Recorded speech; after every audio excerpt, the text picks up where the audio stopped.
여러분들이 정말 주님 앞에 감사해야 될 것 가운데 가장 먼저 여러분들이 감사해야 할 것이 하나 있어요. 바로 그 감사가 뭐냐면 대한민국에 태어난 것을 감사해야 돼요. 예. 대한민국에 태어난 것을 왜 감사해야 되느냐? 우리나라 5,000년 역사상 지금만큼 좋은 때가 없었어요. 예. 지금만큼 좋은 때가 없는 이 시기를 살아가기 때문에 저와 여러분은 주님 앞에 감사할 수밖에 없어요. 그러면 왜 우리나라가 이렇게 되어졌을까? 많은 시각을 가지고 이야기해요. 그런데 많은 시각을 가지고 이야기하는데 정말 중요한 것은 뭐냐면 우리나라가 전 세계에 딱 유일하게 두 나라만이 가지고 있는 것을 출발합니다. 바로 성경 말씀이에요.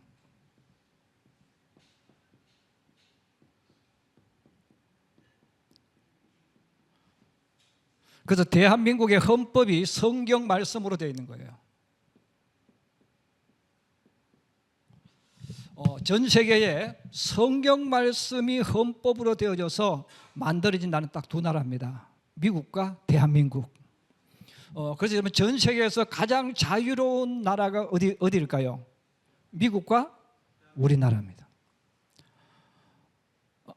여러분 우리나라만큼 좋은 지금 환경과 여건을 가지고 있는 게 없어요. 그래서 여러분 비록 그 광복 이전은 힘들었지만 그런데 바로 우리나라가 기독교의 사상을 가지고 헌법이 만들어졌고 그리고 기독교의 사상이 갑자기 확 들어와서 이 나라를 이끌어가는 정신력이 되어졌거든요. 그래서 전 세계에서 가장 자유로운 나라가 어디냐? 대한민국이에요.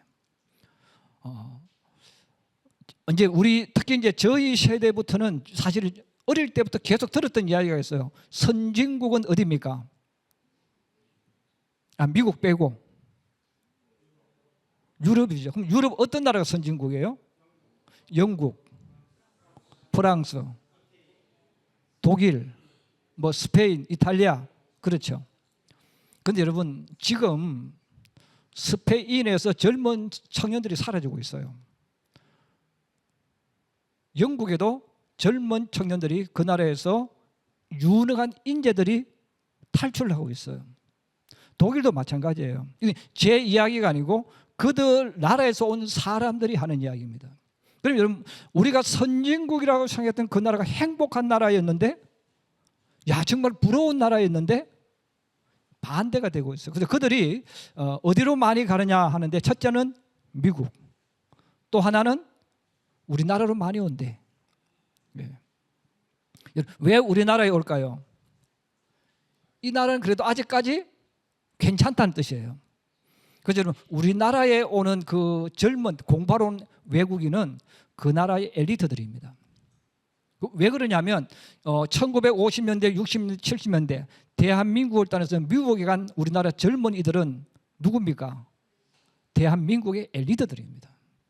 그들이 그곳에 가서 새로운 삶을 꿈꾸는 거예요. 그것처럼 우리나라에 오는 여러분 젊은 세대들은 정말 똑똑한 사람들이 와서 지금 이제 평택은 좀 그렇지만 여러분 서울 가면 밟으면 외국인들이에요.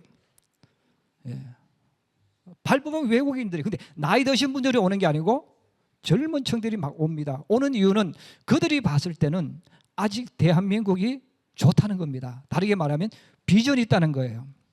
자, 비전이 있는데 이것은 바로 저나 여러분들이 모르고 살아온 것 뿐이지만 우리나라를 이끌어가는 모든 이 바탕이 기독교 문화입니다.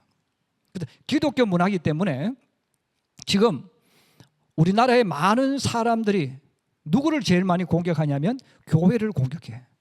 예수 믿는 사람을 공격해. 그럼 여러분 이 말은 뭐냐면 우리나라가 위기로 빠져나갈 수 있다는 거예요. 그럼 오늘 성경을 통해서 그걸 알려드리려고 해요. 자, 여러분 이스라엘 나라가 지금 위기에 빠졌다 그래요. 국가가 위기에 빠졌어요. 여러분 국가가 위기에 빠졌습니다. 국가가 위기에 빠졌다는 말은 그 나라 사람들이 어떻다는 겁니까? 그 나라 사람들의 삶이 비참하다는 거예요. 일반 백성들을 말하는 겁니다. 그 나라의 백성들이 지금 비참하게 살아가고 있어요. 여러분, 왜 일반 사람들이 비참하게 살아갈까요? 왜 일반 사람들이 불행하게 살고 있을까요? 여러분, 서민이 불행해지는 방법은 간단해. 질서가 무너져야 돼. 예. 서민이 불행하다고 해서 부자들이 불행한 건 아니에요. 여러분, 부자들은 오히려 권력을 가지고 더 잘 먹고 더 잘 삽니다. 서민들이 위기가 오고 서민들이 어려움을 당하는데 성경은 그것을 가지고 이렇게 표현을 했어요. 일반 사람들이 비참해지고 불행해지는 그 이유, 가난해지는 그 이유를 이야기하면서 성경에서 가장 많이 이야기하는 게 공의입니다. 또 하나 다르게 말하면 정의. 그리고 공의와 정의 속에 나타나는 것이 사랑입니다.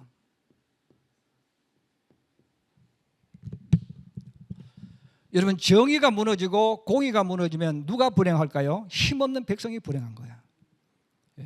힘없는 백성이 올바로 살려면 무엇이 살아야 됩니까? 공의가 살고 정의가 살아야 돼요. 그래서 공의와 정의가 살아야 되는데 지금 남유다 왕국은 무엇이 무너졌다는 겁니까? 공의와 정의가 무너졌어요. 자, 그러면 여러분 뭐 생각해 보세요. 여러분, 공의와 정의가 무너지지 않으려면 무엇이 확고해야 될까요? 공의와 정의가 무너지지 않아야 되는데 이게 무너지는 때가 와요. 그 무너지는 때가 언제냐? 신앙이 파괴될 때입니다. 신앙이 파괴되어졌다는 말은 공의와 정의가 무너졌어요. 자, 그럼 여러분 한번 생각해 보세요. 지금 요시야 왕이 되어졌는데 할아버지 므낫세가 나를 다 말아먹었어요. 근데 여러분, 나를 말아먹었다는 이야기를 하지만 무엇이 무너졌다는 겁니까? 공의와 정의가 무너졌어요.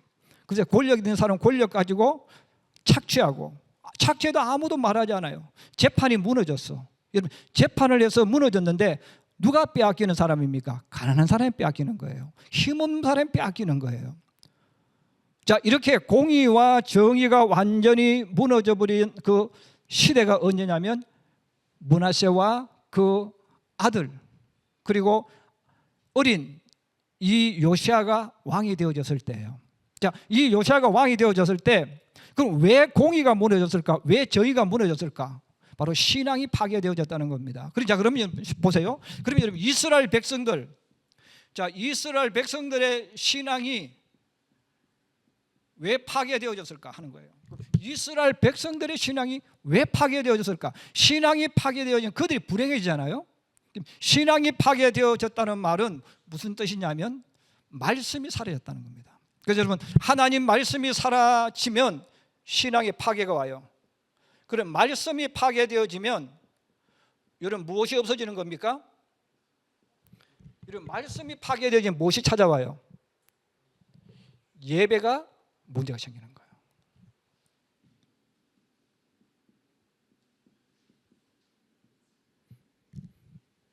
말씀이 파괴되어지면 예배가 파괴되어져요. 자, 그러면 이런 생각하시면 제일 좋아요. 우리 성도들이 교회에 예배를 드려요. 목사님이 사라져 버렸어. 그럼 자기들끼리 나와서 예배 드려요.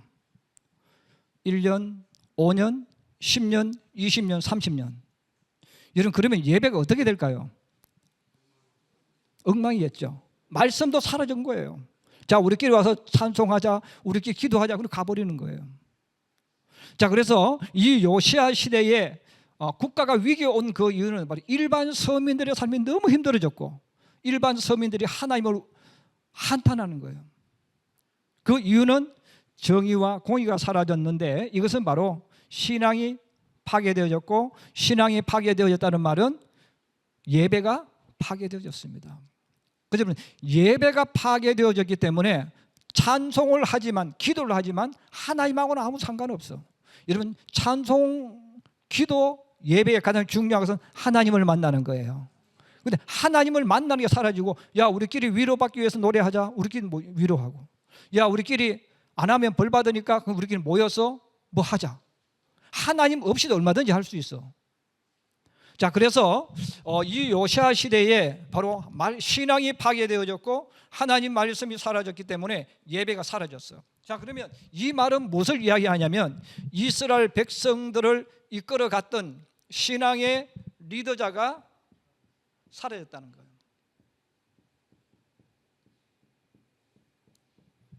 신앙의 리더자들이 왜 사라졌겠어요?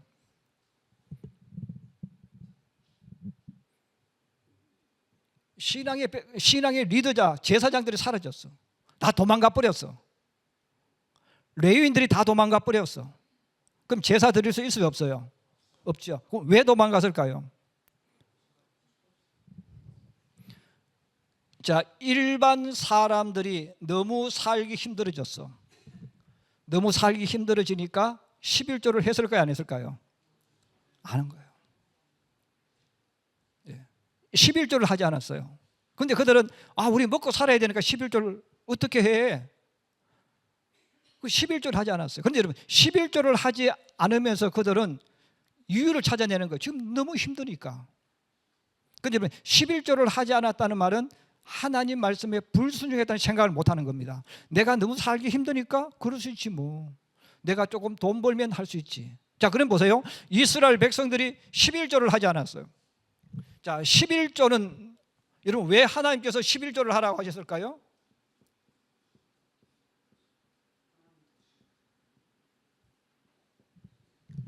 여러분 11조의 가장 중요한 원리가 성경에서 뭐냐면 11조는 하나님의 것인데 이 말은 뭡니까? 하나님의 일을 하는 사람들이 먹고 살 수 있도록 11조를 하라고 하신 거예요. 이스라엘 백성은 12지파가 땅을 다 받았어요.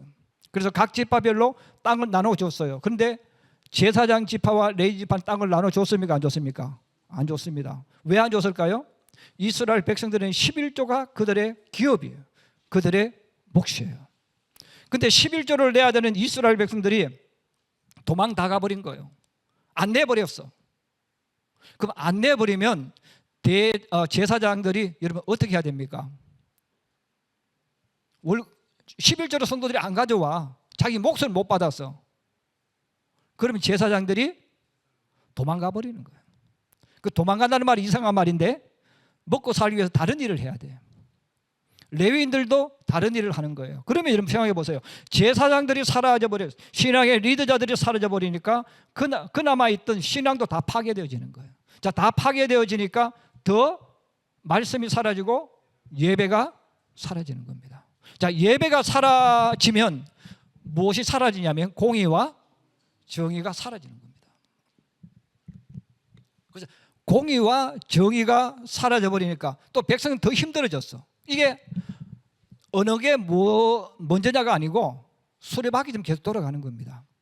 백성들은 힘드니까 더 11조 하지 않게 되어지고 또 11조를 하지 않으니까 제사장들이 다 도망가 버리고 레위인들이 다 도망가 버리니까 예배가 드려지지 않고 하나님 말씀이 사라져요. 어느 것이 먼저냐? 그건 바보 같은 질문입니다. 왜?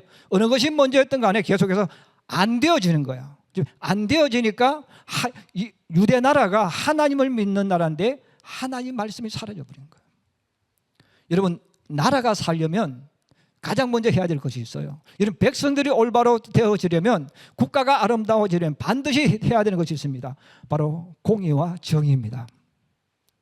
이게 만들어지고 이것이 세워지면 모든 사람이 질서가 세워지기 때문에 거기에 근거해서 열심히 살아갈 수 있어. 자, 그러면 여러분 세상에서는 공의와 정의를 이야기하지만 세상에서 말하는 공의와 정의는 사실은 기준이 없어요. 세상에서는 공의를 외치고 정의를 외칩니다. 여러분 우리나라에도 뭐 운동권이 정의를 외치고 공의를 외쳐. 그런데 그들이 세우는 공의와 정의는 전부 자기 입장에 사는 거야. 자기들 마음대로 옮길 수 있어.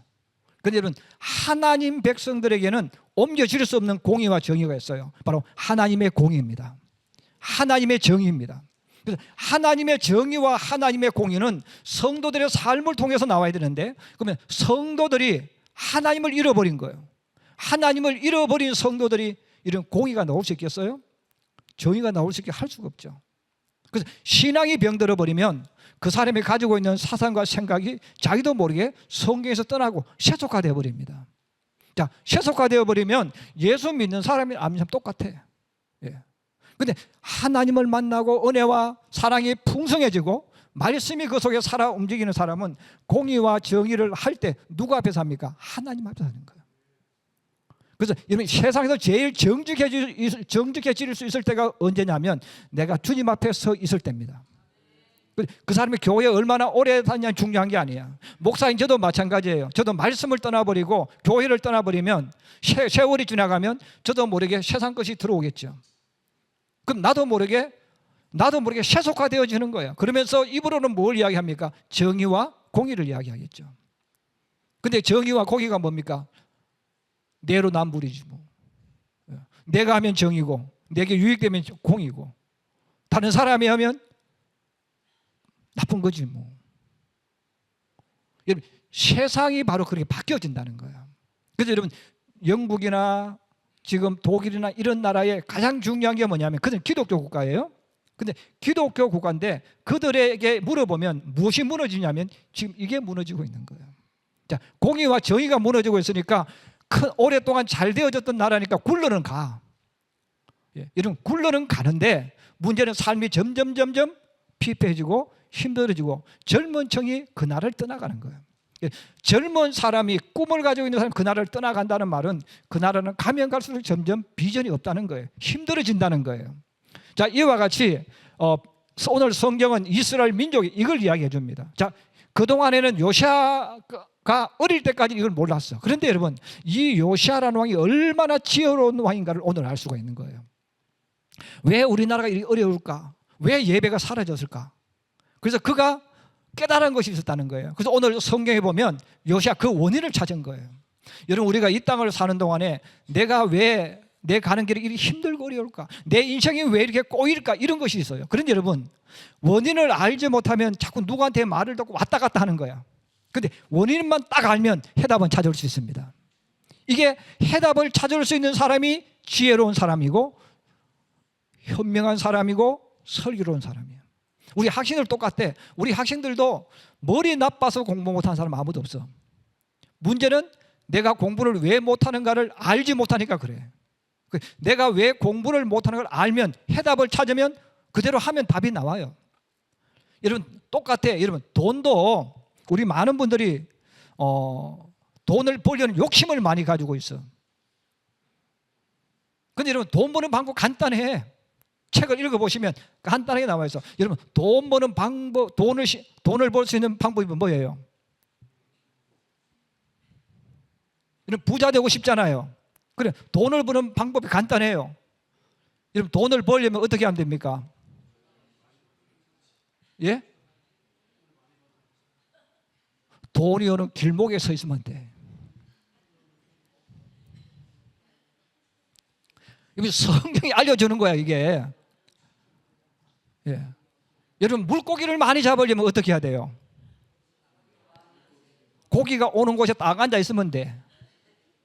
전에 한번 그 TV를 보니까 전라남도 거기 섬이 있는데 고기가 지나갈 때가 있더라고요.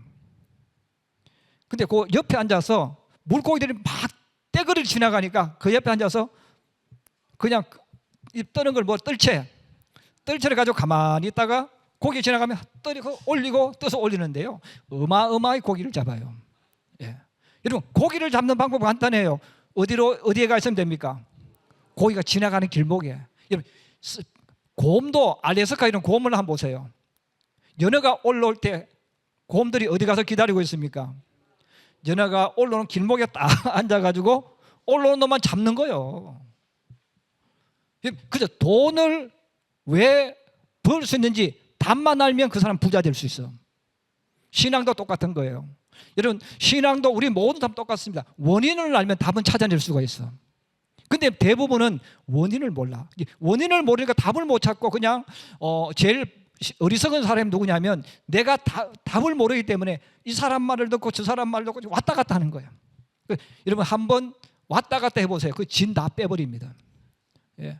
그리고 내가 답을 모르기 때문에 이 사람 말 듣고 왔다가 이 사람 말 듣고 왔다가 이렇게 하면 뭐예요? 인생 낭비 다 하는 거예요. 알면 돼. 요시아는 그 답을 알았다는 거예요. 우리 신앙인들이 세상을 살아가면서 나에게도 위기가 올 수 있어요. 여러분, 내가 사업을 하든 직장을 하든 내가 어떤 일을 할 때 내가 인생의 위기가 올 수 있습니다. 그런데 그 위기가 오는 원인을 알면 해답을 찾을 수 있는 거예요. 근데 원인을 모르면 해답을 찾을 수가 없어요. 그래서 해답을 찾지 못하기 때문에 미련한 사람이라고 성경이 말합니다. 미련하니까 본인도 답답하고 보는 사람도 답답하고 자기 인생도 힘들고 힘든 거예요. 왜? 답을 못 찾잖아요. 원인을 알아야 답을 찾죠. 그래서 오늘 여러분, 요시아가 답을 찾았는데 오늘 이렇게 말합니다.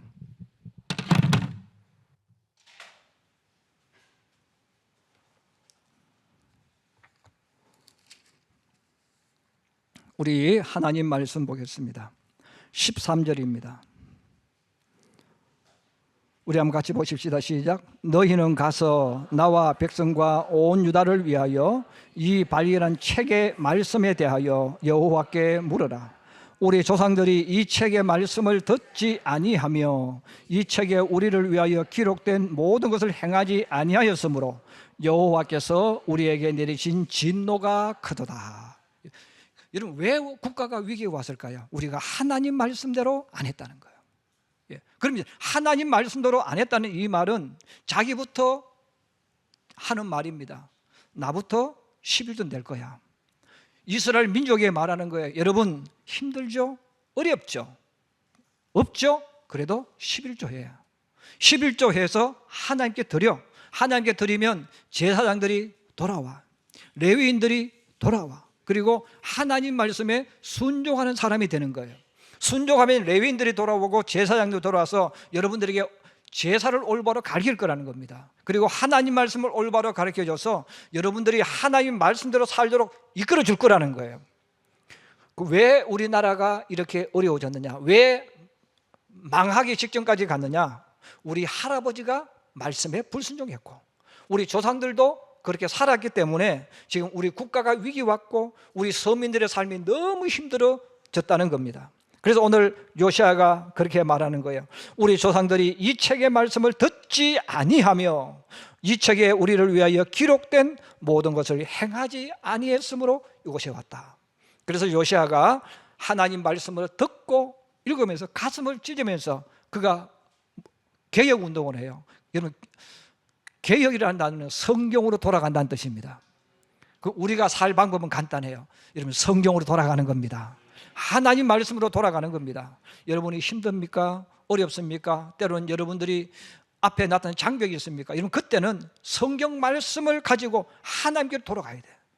말씀으로 돌아가고 말씀대로 걸어가면 여러분 새로운 길이 나타납니다.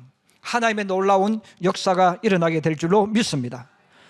요시아가 그 마음을 딱 가지고 주님 앞에 이야기를 해요. 하니까 하나님께서 요시아의 믿음을 보시고 이렇게 말씀하시는 거예요.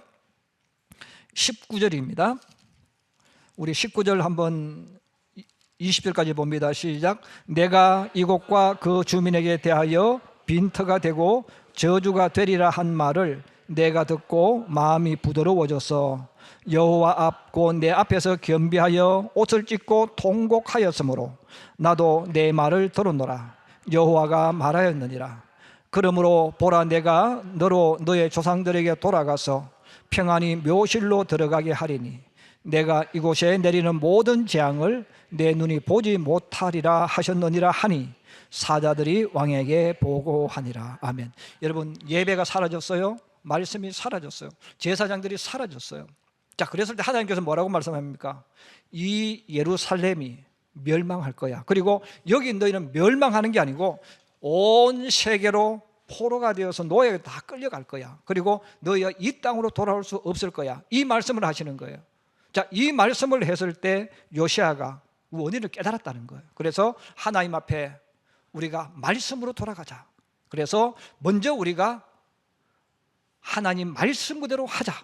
말씀 그대로 하면 하나님께서 우리에게 내리려고 했던 그 모든 것들을 고쳐주시고 취해 주셔서 여기서 살게 해주실 것이다. 그래서 선포를 하는 거예요. 선포를 하고 요시아가 하나님 말씀대로 돌아가는 운동을 시작하니까 주님께서 요시아에게 그렇게 말씀합니다. 요시아야, 너가 하나님께로 회개하고 돌아왔기 때문에 예루살렘이 무너지지 않을 것이다. 예루살렘이 망하지 않을 거야. 너가 세상 떠날 때까지 너가 살아있는 동안은 절대로 이 예루살렘은 망하지 않을 거야. 너희 민족은 고난당하지 않을 거야.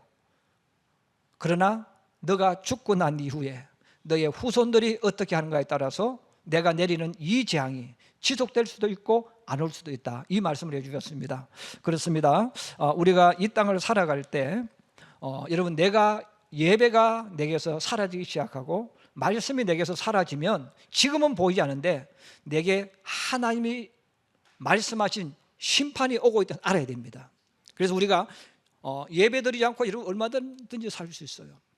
그런데 여러분, 예배를 내가 버리고 말씀을 떠나가면 지금은 당장은 아무 상관없지만 정말 무서운 것은 내 앞에 하나님이 말씀하신 그 심판, 재앙이 오고 있음을 깨달으셨어. 언제나 하나님 말씀 가지고 여러분의 삶을 열어가는 하나님의 사람이 되기를 주의 이름으로 축복합니다. 그래서 내가 예수만 잘 믿어도 하나님께서 내 시대에는 어려움 당하지 않게 해주시겠다 하셨기 때문에 이런 그 말씀 붙잡고 여러분의 삶을 열어가는 우리 모든 성도들이 되기를 주의 이름으로 축복합니다.